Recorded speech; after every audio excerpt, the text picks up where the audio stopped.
Hey guys, welcome to day 24 of 100 Days of Code. Today we're going to learn about working with the local file system and also understanding how directories work.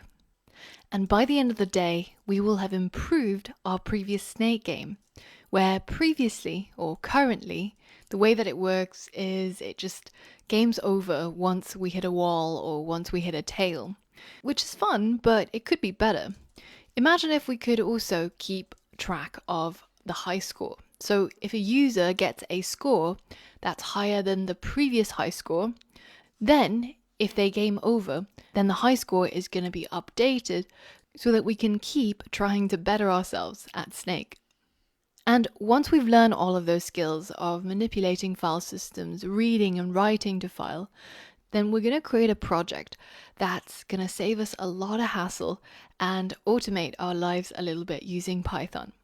So the situation is, let's say you need to write lots of letters. Maybe you're having a birthday party. Maybe you need to write wedding invites, or maybe you just need to email all your clients. Well, let's say that you wanted to personalize a part of that file.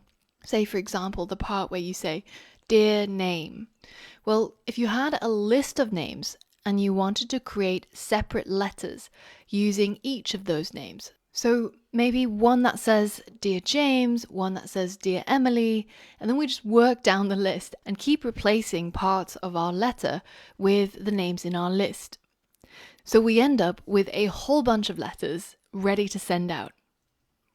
Depending on what kind of jobs you might have, this is something that could come in really handy as a part of your work or maybe just in your day-to-day lives. And we're going to get started using Python to automate parts of our lives and get Python to do a lot of the repetitive tasks that we don't want to do. And so we can spend more time watching Netflix and playing video games.